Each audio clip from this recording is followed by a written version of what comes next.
Hello, I'm Gemma and welcome to another episode of Good Influence. This is the podcast where each week you and I meet a guest who will help us pay attention to something we should know about as well as answer some of your questions. This week we're talking about homelessness, tackling stigma to help get unhoused people into jobs, the disproportionate effect of the pandemic on those experiencing homelessness, and how we can individually help to support people. So, joining me this week is Alex Stephanie. Alex is the founder of Beam, a social enterprise which runs the first crowdfunding platform to help unhoused people access training, stable employment, and homes. The message is you can make a difference and you need to make a difference. So, if I could start by asking you to tell us a little bit about yourself and then a bit about Beam and what is it that you guys do? Sure. So my name is Alex Stephanie. I'm the founder of Beam.org. And Beam is a totally new and totally different way to help a homeless person for the long term and to really see the impact that you're having on that person's life. And this is how it works. You go to Beam.org. You can effectively meet on our tech platform all the different people that we are supporting. These are individuals living in homeless hostels, living in women's refuges, overcoming all kinds of different challenges. You can then fund any of the barriers in their life that are standing in their way. It could be stuff like training or childcare or tools or textbooks or rental deposits. And we take these funds, we buy the things that we're meant to buy on the campaign pages, and then we support them into stable jobs and stable homes. So this all makes a lot more sense when you go check out the website and you can just see the people there, you can read their stories and you can back them. And the sort of different thing about Beam is that when you support people on the platform, you get these transparent updates in the form of emails, and you can actually see them progressing. You will support a homeless person to become, let's say, an electrician. And a few months later, you're seeing a photo of them training to become an electrician. A few months after that, it's their first day at work. And you get to join them on this incredibly inspiring and exciting journey. And that's how it all works. It seems to me sort of off the bat like a real kind of give a man a fish model for kind of supporting people. So actually giving people the tools to then go on and be more, sustainably in work and in housing, rather than what you might typically think of as donating to somebody who is homeless, which might be when you encounter them on the street or something like that. Yeah, it definitely has that sort of philosophy underpinning it. And I've always sort of been inspired by that model of giving people fish. I think in pretty much every major religion, there's a similar philosophy around how actually it's so much better to empower people to be able to support themselves. I think, no one enjoys being reliant on others. I think that's a fundamental sort of human thing, really. And Beam really got started and kind of in response to the exact point you're making about how it can be better to give people a fish rather than just sort of short-term relief. So I live here in North London, and about 3.5 years ago now, I stopped and I spoke to a homeless man outside my local tube station, which is Archway in North London. And truth be told, I'd walked past this guy probably dozens of times before, but I decided to stop and speak to him that day. And I remember he told me that he would sit there because there is CCTV, and that CCTV made it less likely that he would be beaten up. And that was this moment where I just realized that, you can be living next to someone or in the same neighborhood and just experiencing life in a completely different way. And he told me he was an Irish guy, mid-40s. He'd been out of work longer than he could remember. And over the coming months, we became friends, and I would bring him cups of coffee and we would catch up. And when it was getting colder, I'd bring him pairs of socks. And then suddenly the guy disappeared. And I didn't see him for about 6 or 7 weeks. And I thought I'd never see him again. But then he suddenly appears and he looks totally different. His beard has gone. And he looks really old. He looks like almost like an old man, maybe 10, maybe 15 years older now. And I go up to him and I say, what's happened? Where have you been? And he says, I've been in hospital, had a heart attack. Oh, my God. And so we speak, and I say, what I can say, which feels very limited. I feel very powerless, even more so than ever. And I'm walking home to my flat, and I'm so frustrated and I'm so angry. And I have been trying to help this guy.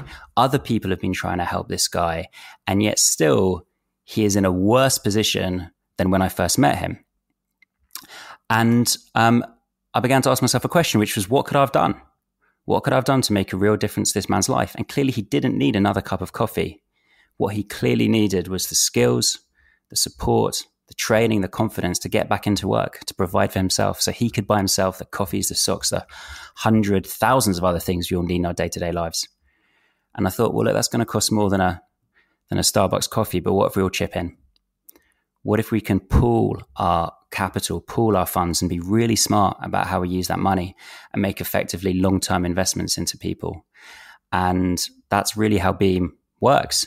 And today, I'm really pleased to say we've supported more than 300 homeless people into jobs. We've supported more than 50 other homeless people into their own homes. And that's all come from this model of working together and pooling what we have and really providing long-term support for people. And one of the, I think, unusual things about the model is it's not just money. You can go to the website, you can support someone to get into a job or a home, but it's not just about the money. It's so much about the support of the crowd, support of the community. Mm-hmm. When people donate, they can choose to leave a message of support, and we pass on all of these messages of support to the individual people. And that is so powerful. In some ways, it's so much more powerful than the money. People come to us, they've typically been out of work 5.5 years. They've been through all kinds of issues, as you can imagine, all kinds of different mental health issues, substance misuse issues. A lot of people have been in prison. On the extreme end, we have people who've been victims of FGM, who've been human slaves, and gone through some really, severe and difficult things. And so many of them have forgotten that their lives have any value. They've forgotten that people care about them, that people love them. And that has just become their new normal. And then suddenly they join this platform where 250 people on average support them, and they receive, hundreds of messages from strangers saying that they care. And that leads them to totally rethink the value of their lives and how they perceive themselves. And that transformation is so essential for people sometimes to move forward with their lives. Yeah, that's so lovely that they have the opportunity to then hear that people care about them. This is something that I can't remember who I'd seen an interview with before, but someone was talking about their experience of being homeless. And the thing that kind of really stuck in my head was them talking about how dehumanizing it is for people to walk past you all day and feel uncomfortable and not want to make eye contact with you. And just thinking about how that must feel day after day is so, I can't really imagine like what that must do to you. So yeah, then having, these messages, knowing that somebody does actually care, I can imagine that makes a huge difference. Yeah. And it's something that I, despite having had similar conversations with dozens and dozens of people who've used Beam, is something that I cannot truly understand either. And I think one of the things I've always felt, having spent most of my life in London, is that we have become so inured, so desensitized to homelessness. Mm-hmm. It's in many ways the most kind of conspicuous social wrong in our society. It's the most conspicuous sign of social inequality. We can go outside. I don't know where you are at the moment, Gemma, in London, but I'm sure you could walk outside and within 10 minutes, you could see someone who has nothing. And you could walk right past them, or you could speak to them, or you could, you have free will at that point. And of course, first and foremost, it's terrible for the individual in that situation. But I also think it's terrible for us to walk on by. We have a sort of innate humanity. We want to help. We feel emotion as we walk past people in that situation. And if we do that repeatedly, like a little bit of us, a little bit of ourselves, of our humanity, of our souls, call it what you will, is dying. We're switching off that fundamental humanity and saying, I'm actually going to just plow on forward or put my headphones back in, or whatever it may be. And so when we address these problems, for me, like, it's not only about supporting the people experiencing them, even though that is the number one reason we exist, and we are all about creating this measurable social impact, it's also about how we can, bond and heal as a society, because it's not a healthy society where you have people with as much as some people do in our society, and others with nothing. That's not a healthy state of affairs for anyone in that society. Yeah, absolutely. So who are the people who you usually end up working with at Beam, and how do they come to you? Because I feel like there must be so many people who need support. How are you currently sort of being joined up with people who you can then help to fund? Yeah, it's a great question. So in the UK, there are more than 300,000 people who are homeless. The vast majority of them live in homeless hostels, women's refuges, other types of temporary accommodation. Mm-hmm. Tragically, a lot of them are kids as well, more than 100,000 homeless kids in the UK. And we take referrals to the platform from a mixture of London councils and also from charities. So all the big charities that you might know refer to us as well. And the caseworkers in those organizations, whether they're a local authority or whether they're a charity, are effectively the eyes and ears for the platform. And they will be working with individuals who are reaching a point of stability, and they'll have a conversation and say, do you know what? You always wanted to be an X, Y, or a Z. Well, maybe you can join this platform called Beam, have a chat to them and see if they can help you. And then they have a conversation with one of our team. They work out whether they're basically want to join the program. We give them obviously a lot of opportunity to ask any questions. We then set a plan for them. We then raise the funding that they need on beam.org, and then we support them to achieve that goal. And after they start a new job or move into a home or both, we provide 6 months of support, just making sure that they're settled and stable in their life. And I'll say probably the final stage, which is in some ways the most exciting ones, is when people who have been through the program and are settled and financially stable join the platform as supporters and donate each month through the platform. It can be something as modest as £1 or £2, but it's so exciting and so empowering for them to, within the space of often 6 months, gone from someone who has been reliant and dependent on other people for years sometimes, to being a patron of a whole new generation of people who they can inspire and they can support as well. That's so lovely, and there's something really circular about it that just feels, it's so nice that then they're able to be in a position where they can then help other people who they'll really understand what they're struggling with. Would you say there are particular kind of demographics or profiles of people who you tend to work with a lot more? I'm kind of thinking of, so you've obviously said that it tends to be people who have got to a certain stage and they're ready to kind of progress a little bit more. I am thinking about a conversation I had with a guy who was homeless in King's Cross a couple of years ago.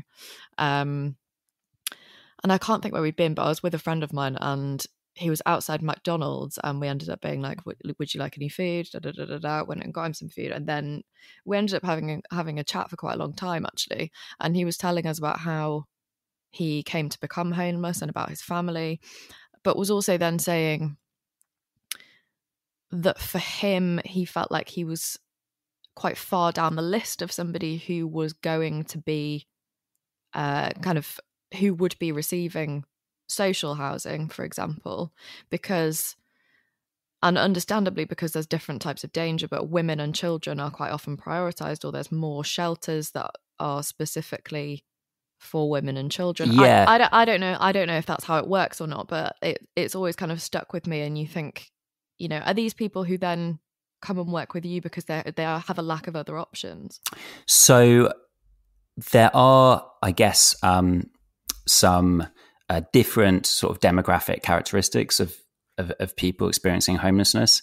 Of course, everyone is totally unique in their story, but there are some common trends, unfortunately. I think it's probably a bit of a myth that often people say homelessness could happen to anyone, or everyone is just one paycheck away from homelessness.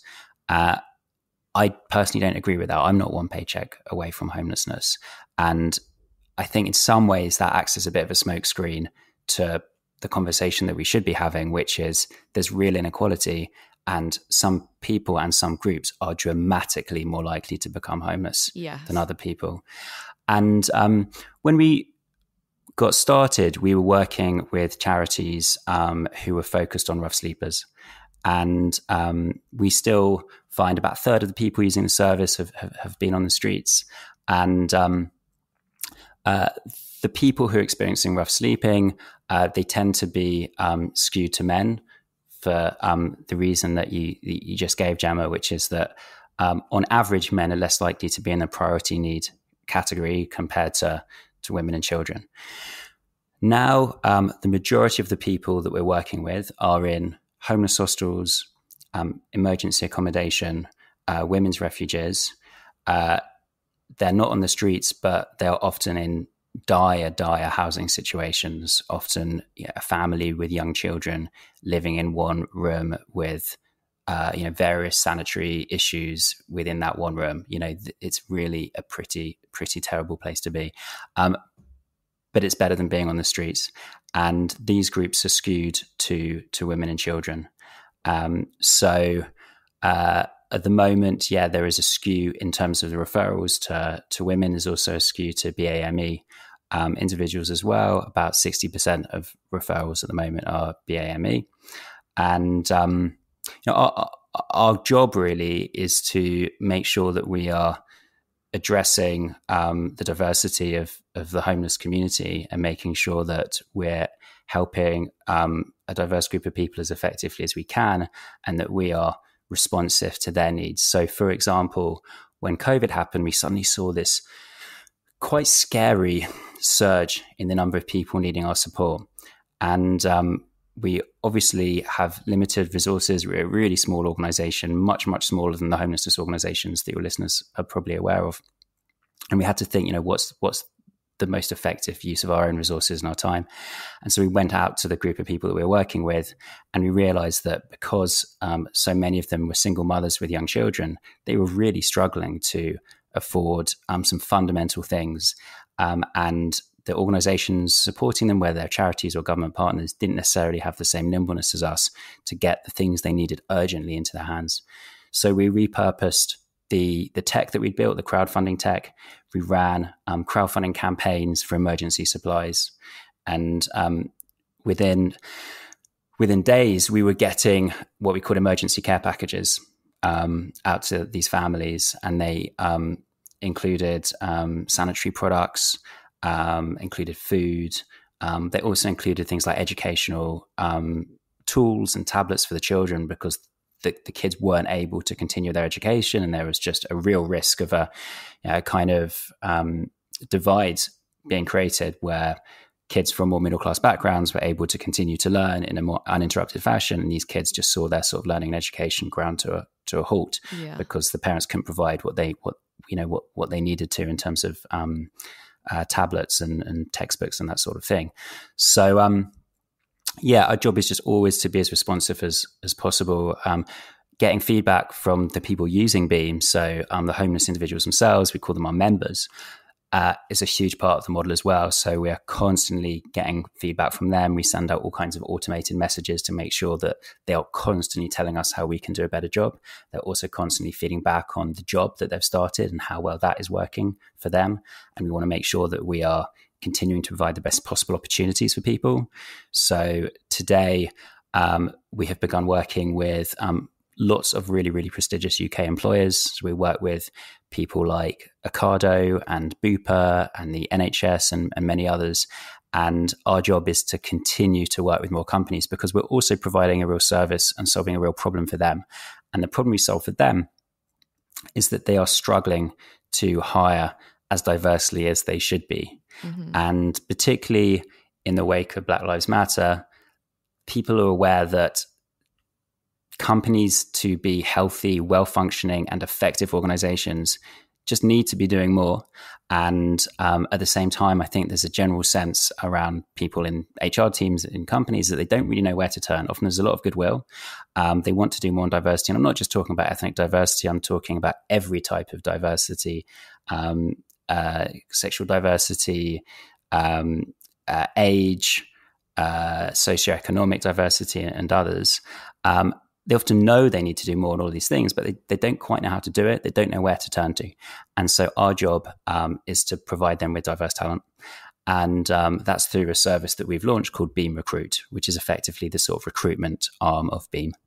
That's reminding me of, when talking about kind of getting people into work as well, there's an advert that I saw over the weekend, I think it was, for a UK bank, which is starting to provide people with no fixed address with a bank account. And it was kind of talking about the sort of circle of issues that you get into, whereby when you don't have a bank account, you can't be paid into your bank account, and that's something you need. If you don't have an address, you can't provide it for a job. If you don't have a job, you don't get the money. And I can't remember all the stages of this, circle that was going around, but it did just make me think you really need that first step. Like, it has to start somewhere, which is when you look at a platform like Beam, and you're obviously helping people just get that footing that you need, because I think it's easy to kind of look at people who are in a very different situation to you and think, a lot of people will look and be like, oh, why don't you do this and why don't you do that? Whereas actually it's very, very difficult to kind of pull yourself up out of a situation once you're in it. Yeah. 100%. I think it always takes that first step. I mean, sometimes people are so focused on steps 4, 5, 6, 7, 8, 9, 10 that they actually just get distracted from what is the right next play for them. What's the right next move? And sometimes, it's a move for the individual we're working with. And I'll give you an example of that. And sometimes it's a move for the supporter as well, or for the member of the public deciding to take a positive step forward with their life in terms of how they can be part of a solution to these big, big problems that just should not be existing in 2021. I'll give you a quick example of the sort of example, I guess, of someone taking this next step for themselves and the impact that can have on their life. I remember the second homeless hostel I went to, I met a guy there who listened to me explain how Beam works, and he sort of came up to me and he said, "This sounds really interesting, but it's not right for me." I say, "Why not?" He says, "Oh, I've been smoking weed for years, and I still smoke it all the time." And we talk about that, and I say, "You know what? You're absolutely right. Beam is not for you, but you seem like a great guy. And if you can get clean, then we would love to work with you. And we think you could do fantastic things." And so he sort of listens and nods. I walk out that homeless hostel. I never expect to see that guy again in my life. 6 months later, his caseworker gets in touch. He's been clean for about 3 months. He joins the platform. He crowdfunds to get training as a forklift digger operator, gets his qualification, gets back into work, earning really, really decent money in the construction industry. And now he's away, and I think what really hit me about that conversation was this guy had been in this rut for years, and he wasn't a young guy either. I think he was in his 50s. And so there was a real opportunity of him just staying in that rut for the rest of his life. And I think all it shows is that if people can cling on to a glimmer of hope and act on that hope, that can sometimes be enough. And in many ways, our product, if you like, to the people we work with is hope. It is hope that a better future and a better life exists for them. And our job in that perspective is just to make sure that all of the hundreds of thousands of homeless people in the UK and all of the millions of other disadvantaged people who don't have the opportunity they deserve, they all have that glimmer of hope. It's a little spark, it's a little ember, and our job is just to blow that gently and blow it into life and turn it into a raging, roaring, successful fire where that person is thriving. So I guess that's a sort of step forward for the individual we help. And I think, for the people that are listening to this, most of whom are hopefully not in that kind of position, I'd just say, take a step forward now, be part of a solution to this problem, be part of civic society, go to an organization that you think is doing good work in this space, or go to beam.org, give £1 a month, or give less if you can't afford £1 a month. Share the updates of people progressing with their lives. Send some positive messages, send some love, send some goodwill, send good vibes, and do something positive. Because if we all do that tiny little thing, then truly we can solve this problem, and we can solve this problem much, much quicker than we think. I think there's a lot of cynicism. You talk about issues like homelessness to people, and there's a resignation. And I think that is, for me, that's just needless cynicism. Because look at what we have done as a species. We've put people on the frickin' moon decades ago. We've developed vaccines to viruses at lightning speed that no one thought was possible. You know, we've done a million other incredible things as a species. For F's sake, I'm pretty confident we can solve homelessness. It makes me think as well, like you say, we're talking about vaccines and how quickly we managed to solve these problems. I don't want to say completely solve. We're on the way. We're on the road. We're doing it now. But it also makes me think of the response to housing the homeless community in hotels while they were empty. And it was a matter of COVID safety more than it was a matter of the safety of the individual people. What kind of effect generally has the pandemic had on the homeless community? Have you seen a lot more people becoming homeless? Has it been different? Because I'm kind of now imagining, you know, if you usually have a lot of people together in a shelter, that's a very difficult place to social distance. And, you know, have these places had to close? What kind of impacts have we seen? Yeah, I guess one of the sort of early narratives that was going around COVID, and that was probably partly the sort of Tom Hanks effect, was a narrative around kind of, you know, we are all in this together. It affects all of us equally. There's no hiding from it, et cetera, et cetera. True to an extent. Yeah. Of course, we all know that the reality is that these hardships and these challenges fall very differently on different types of people. There are some people who can or very largely insulate themselves from these things. And people experiencing homelessness are, of course, not in that category. Yeah. If you're experiencing homelessness, as you say, Gemma, you're much more likely to struggle to socially distance yourself, and you're much more likely to have some kind of underlying health issues, and be more just, you know, physically vulnerable to COVID as well. You're also much more likely to be impacted by the, you know, economic duress of what's happened in terms of upheavals and layoffs and all of these things. And there are lots of people who are still homeless, but they're doing some kind of super low paid or really unstable work as well, and have been tipped into homelessness through the economic dislocation and the upheaval. So really, it's been a problem that has been disproportionately borne by people who are going into this crisis in a more vulnerable situation. And we saw very quickly that there are 4 times as many referrals coming to the platform. And so the need for organizations like Beam to step up and help more people has never been greater. And for us, the current bottleneck to helping more people is just the donations coming through the website. We have effectively a huge queue that's formed of people that want the service. As I mentioned at the beginning, they're referred to us by councils and charities, and increasingly they're also referred to us by people experiencing homelessness because they know other people in the same boat, and they're recommending to their friends and contacts to join. The typical way that people support people on the platform is they donate each month.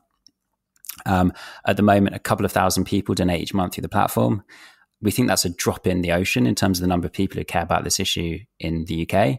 If that can become 4,000 people, we can help double the number of people. Brilliant. If we can become 10,000 people, we can help 5 times the number of people, and so on. So that's kind of where the bottleneck is at the moment. And, it's why I'm constantly talking about Beam and doing podcasts like this to try and get the word out, because we don't have a marketing budget, by the way. A lot of people think that organizations like us are flashing millions of pounds and putting up billboards. We do not have a marketing budget. We do not spend money on marketing.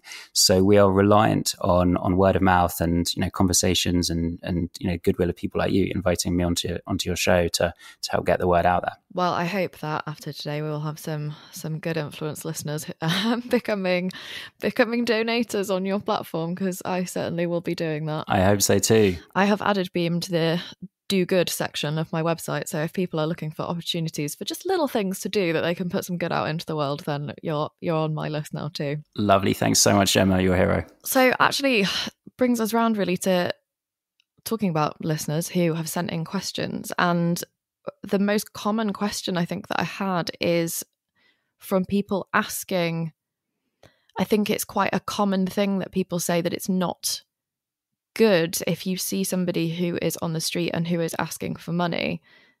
It's not actually a good thing. It's not actually a helpful thing to do that, and people wanting to know whether it's right. I think if you live in London and you use particularly the London Overground you'll be familiar with that message of, if you see someone homeless or asking for money, donate to the Whitechapel Mission, or, which sounds very much like it's discouraging actually handing money to people.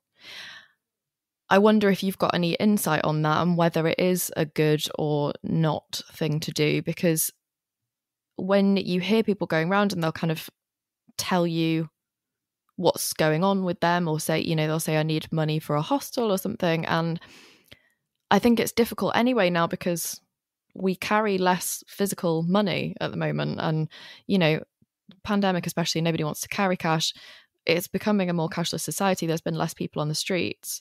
But if we do have change or have cash or have money on us, is that an okay thing to do? Is that actually helpful to someone? Well, it's a great question. And there are certainly people out there who know a lot more about this than me.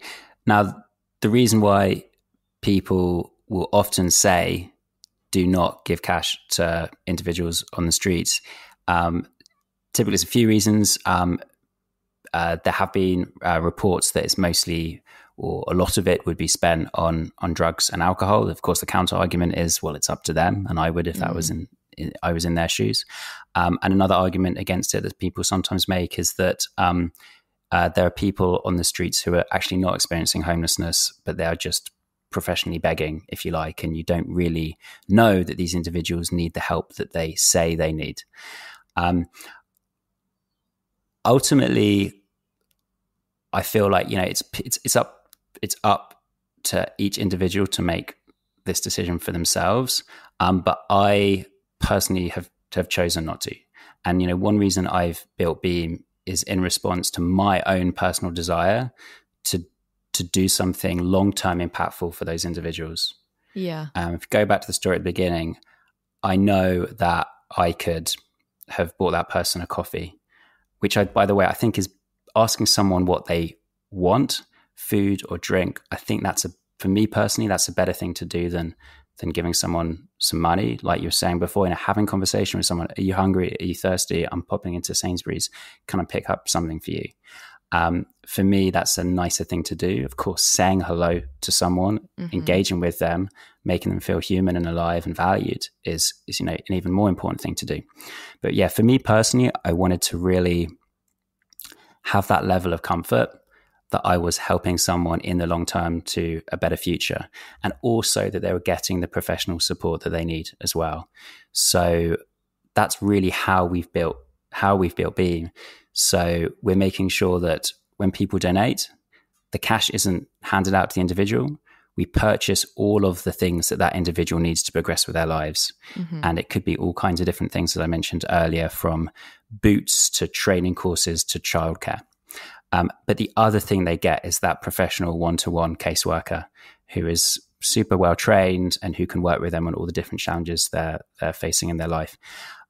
So it's not a short or succinct answer. For me, I guess we built Beam because I think we can do better than hand out cash. For me, that is a short-term solution sometimes for the individual handing out the cash as much as it is for the person experiencing the problem.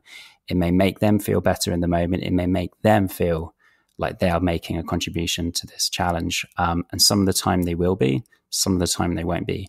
And I think we've tried to build a system where 100% of the time they have the confidence that they will be. Yeah, it's a tricky one because you can never speak for all individuals in all cases, but I suppose, it's a good answer of just kind of saying, if you're comfortable with doing that and you feel like that's what you want to do, then go ahead and do it. But if not, then there are other ways that you can help people. And also, like you say, kind of emphasizing, if you see somebody, even if you say you think, oh, well, I would, but I actually don't have any change, at least like make eye contact and kind of say that you hear them. Because I do find it quite heartbreaking. Like it's usually on trains in London when I see a lot of people who are asking for money, and it's just when it's kind of headphones in, eyes down, like you don't want to make any eye contact. Like it's really awful. And I feel like even if you can,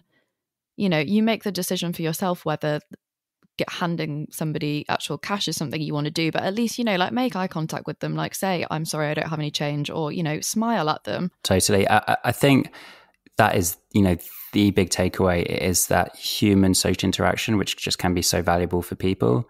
And that is something that I think is always welcome. Seeing how people are, seeing if they need something, and if you'd like to pick up something for them.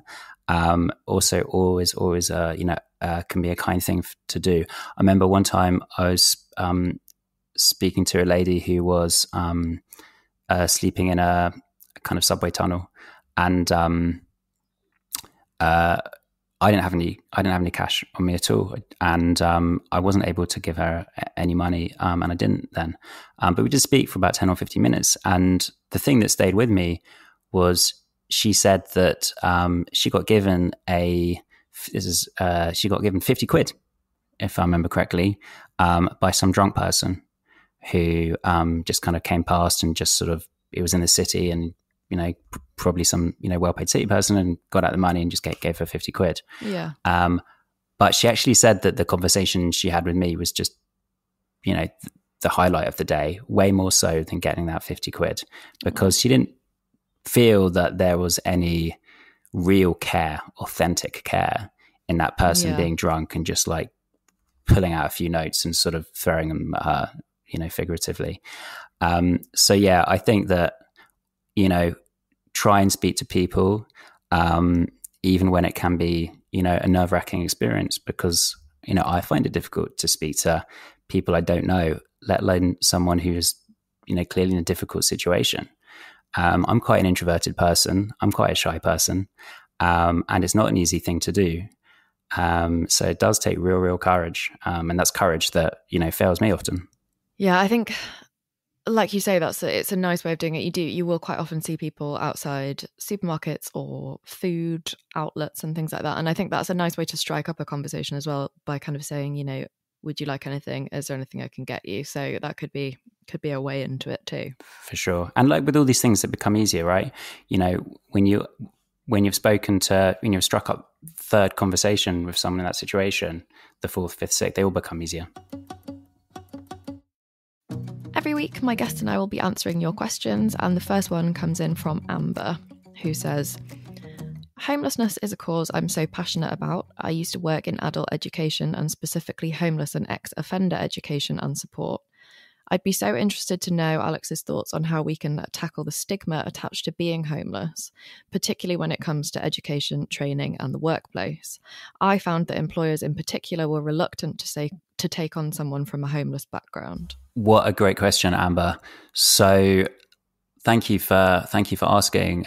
Well, how do we tackle the stigma associated to homelessness? Well, I think for me, there's one way to do this, and that is by taking the conversation away from something abstract like homeless people, and by making it really concrete and using real examples of people affected by this issue. And so all of the time we are talking to big companies, small companies, giant companies who are hiring people from Beam. And the reason they have the confidence to hire people from Beam is because we have shared stories of people who have used the platform. We've shared the story of the young woman who experienced abuse for a few years, and then we supported to become an accountant. We've shared the story of the graduate who was sleeping rough in the park for months, and we've supported to become a care worker. And dozens of others, like the man I mentioned before, like the first person we ever worked with, a guy called Tony, been out of work 20 years. He'd been in prison, drug addict, alcoholic, estranged from his family, living in a homeless hostel, out of hope. Supported him to become an electrician. He's been the most brilliant employee and progressed in his role. All of these different stories we tell, and they give people confidence that these are decent, good people who will do a good job, who will look after a home. And in our experience, that is overwhelmingly true, and then some, because the people that we're supporting into jobs and homes have a gratitude for those things that so many people do not. Yeah. They have an opportunity, they have a desk, disposable income, and a salary and status and stability and all of these things, and they do not want to go back to where they've come from. So they have a determination and a resolve that is just absolutely unbelievable. And then you take this story, as we do, of how we've supported people to work at a Bupa or an Ocado or a supermarket or all these different companies, and then we tell that story again. And then other companies look at those companies and say, that's great, they're doing that, why can't we? So for me, it's about storytelling. That's what I would say, Amber. I think that is, an advantage that we've had at Beam is the ability to tell stories. So each person who uses the platform, usually they use a photo themselves, but not always. Some people use the platform without a photo. But regardless, each person has a story, and they share that story.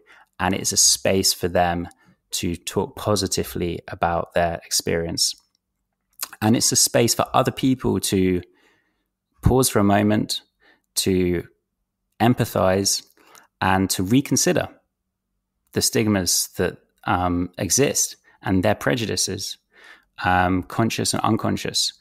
And for me, that's the power of storytelling. I study literature.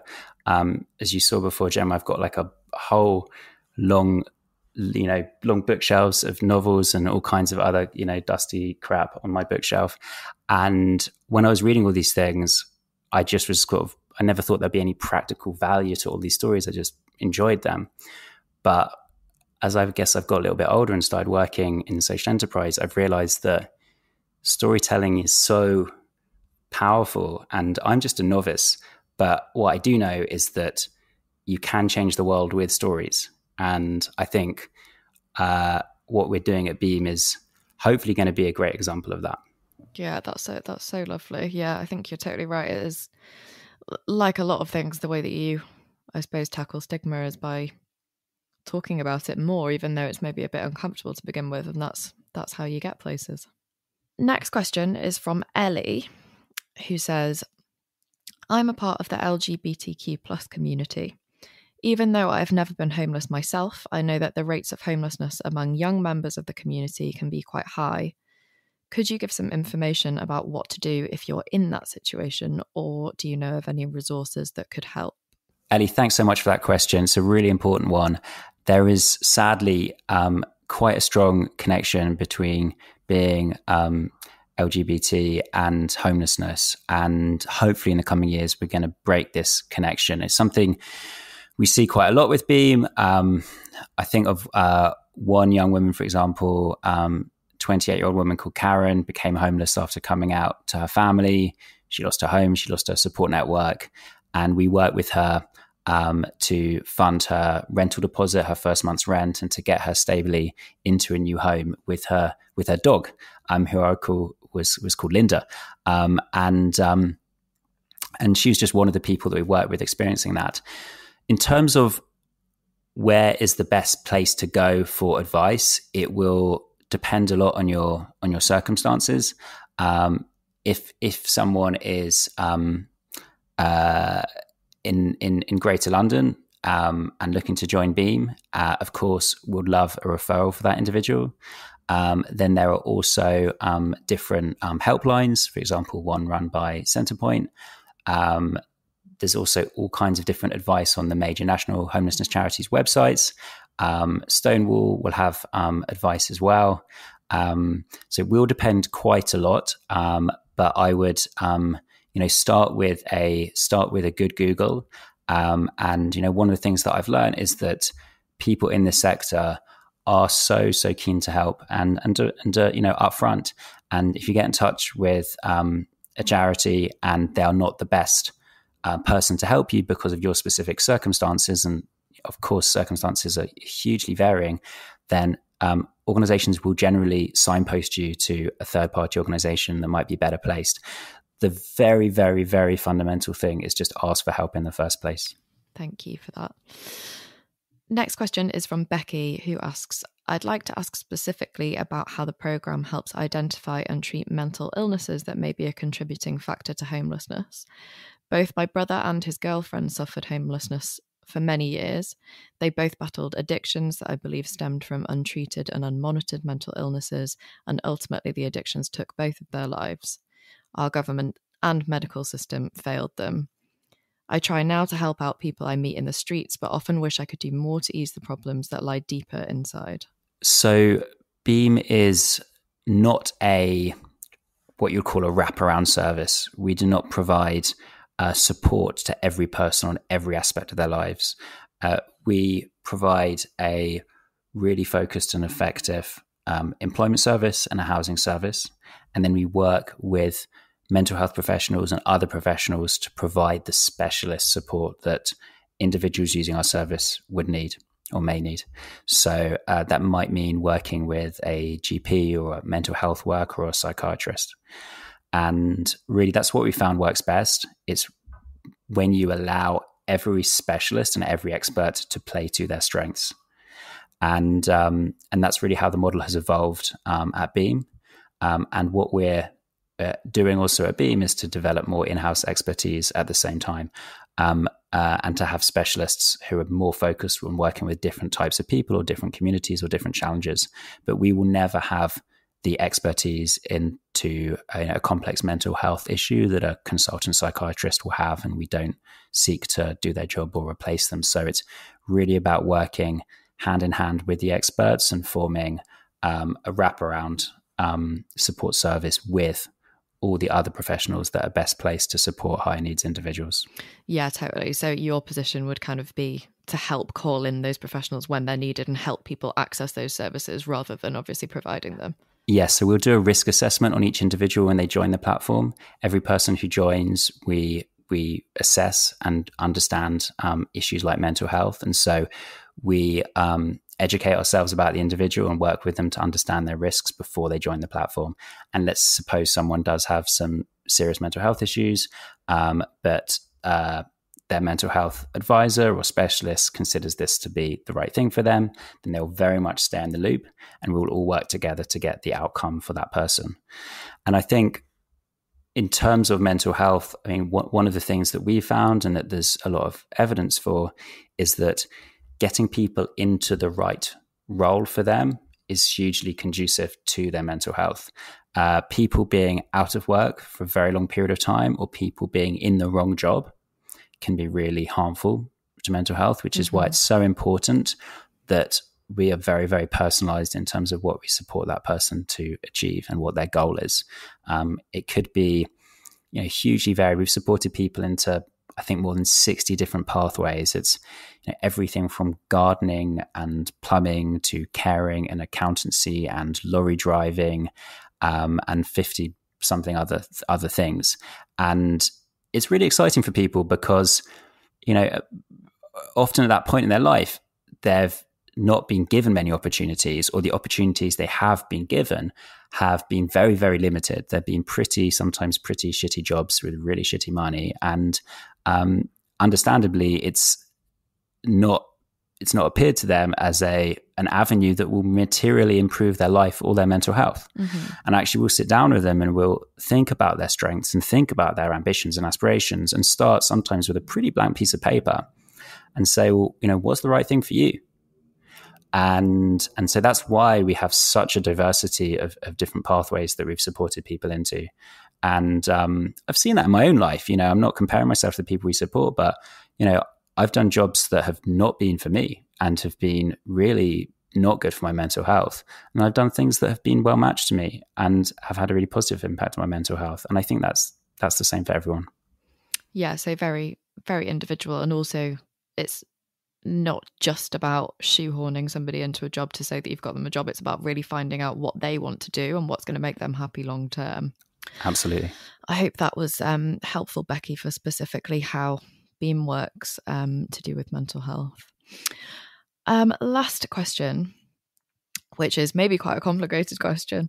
It's from Ellen, who asks, what plan do you propose is presented to the government in order to reduce the amount of homelessness and unemployment in a society where there is such a great range in wealth? Well, that is a great question, Ellen. It's a big question. For me, this is about creating a situation where everyone is playing to their strengths. Now, a lot of the time, everyone is focused on what one single player in the ecosystem is doing. People are saying it's charities need to do better and fix this. People need to do better and fix this. Homeless people need to sort out these problems for themselves, or the government is failing. And for me, that whole approach to this problem is unproductive. The reality is that everyone needs to play a part in making progress and ultimately solving this problem. Of course, homeless people need to be actively involved in their own futures and have the confidence and hope to do that. The public need to be actively involved as well. And we've built a platform and a public brand for them to get involved. Mm-hmm. Charities need to be involved, and they're referring people to the Beam platform as well. And the government needs to be involved as well, and they're also referring people to the Beam platform. And for me, what the government needs to do is to seek out the most scalable and effective solutions. And we think Beam is one of them. It's not the only one, but Beam is one of them. And to make sure that they're investing properly in new solutions that can help meaningful numbers of people and really move the needle on these problems. And I think government is doing that. There is a lot of progress. It's very easy to get frustrated, and I feel those frustrations very often. But I think we are beginning to head in the right direction. But I also want to draw attention to a group of people who maybe should get more flack than they do, and they're people a bit like me, who are entrepreneurs and who know how to build things and who can release technology and use data and all of these things that are necessary to solve complicated problems like homelessness and many others. Entrepreneurs, in the UK and around the world, we need to wake up. We need to start doing more to present interesting and innovative solutions to government. I would say that is the case as well. And I'm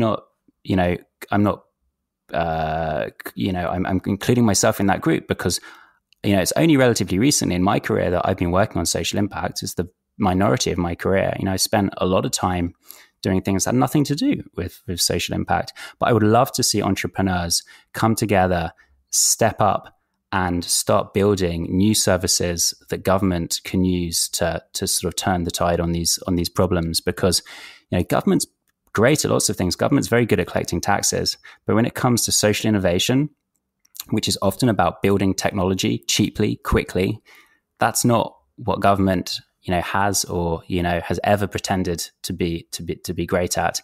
And so it requires everyone to step up. Government, the public, employers as well, and entrepreneurs. Perfect, thank you. I'm going to sneak in a last question because I think it'll be a quick one and a nice one to end on. So last question from Debbie, who says, if there was one message that you could get across to the general public about homelessness, what would it be and how can we help you achieve it? Wow, thanks, Debbie. I better not screw this up because this is really like the sort of golden ticket type final question, isn't it? The message is you can make a difference and you need to make a difference. There is an individual responsibility on all of us to play a part in this solution, as we've talked about. So I think that's the message. It is an anti-hopelessness message. It is an anti-cynicism message. And, one of the things that I'm that really inspires me is, the new generation coming through now in their 20s, who are bringing a whole new energy and a whole new dynamism and drive and idealism to social impacts, and who are blowing out the cobwebs of people of my generation who have often given up on these problems. And it's often said in a kind of like glib throwaway way, we can fix this, we can do it, we can change it. But like, it's bloody true. It is. And I think that is the message that we can get out there. And so, find organizations that you think are doing impactful work. Beam is one of them. Beam is not the only one. Share their good work, get involved, and be a part of the solution, because together we truly can fix these things. If you want to know about opportunities to send in questions for upcoming guests, then follow us on Instagram or Twitter at goodinfluencegs, and email me at goodinfluencepod@gmail.com. Before you go, I've got 3 things that I ask every guest, and that's if listeners want to find out more about what we've been talking about today. Could you please give us something to read, something to listen to, and something to watch? So in terms of stuff to read, watch, listen, well, a few things. I love this little book called The Little Book of Bob, and it's written by James Bowen, and he's our ambassador at Beam. Some of you may know him. He's a bit of a celeb, and it's full of all kinds of lovely bits of wisdom that come from James's life living on the streets with his cat, Bob. Something to listen to, I would check out a lovely podcast called The Blind Boy Podcast. It's really funny, but he also does talk about more serious topics like mental health and homelessness. And then in terms of stuff to watch, I saw this really cool documentary on Netflix the other day called Sherpa, and it's all about the relationship between people in the Sherpa community who are supporting foreigners to climb Everest, and the social injustice that exists in that relationship. And it's a really, really interesting story, really beautifully told. But I would also say go check out the incredible stories on beam.org. There's so much there to read, to watch, to listen to. And these are the stories that occupying my thoughts at the moment. And these are the stories that I'm digesting and sharing and being inspired by. So in 2016, I became homeless. I had the unfortunate experience of being in an abusive relationship. My daughter was only 6 months old, and we left literally randomly in the same day with just bin bags. I didn't know where else to kind of turn to or where to go. I went over to the council, and they were able to help me into a hostel, but I also needed extra help. I didn't quite know what I wanted to do career-wise and how to kind of make money, because unfortunately I had to leave my job in order to get housing. And Beam was introduced to me, and they were able to guide me in the right direction when it comes to my career. They were able to crowdfund for my diploma to be a dental nurse, and they crowdfunded nearly £4,000 with loads and loads of messages from people just encouraging me. Fast forward now, I started working as a dental nurse and was fortunate enough to move over to the personal assistant front as well. So I'm working within a dental practice over in Harley Street. Without Beam, I wouldn't have had the confidence to even start working in that kind of field. The finances as well to be able to even dream of doing that.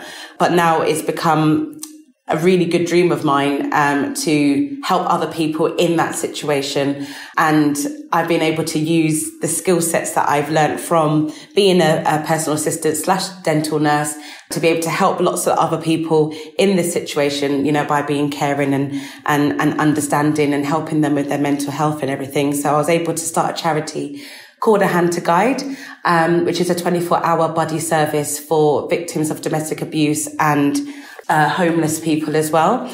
We just are there to be the guiding hand and provide a nice buddyship to be able to get them into any services that they require. So yeah, it's all down to Beam. It really is.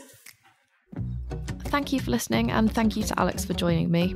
If you enjoyed the episode, I'd love you to subscribe to the podcast on whichever platform you're currently listening on. And if you've got an extra minute, you can leave a rating and a review as well. Your reviews make a big difference and help other people find the podcast. See you next week.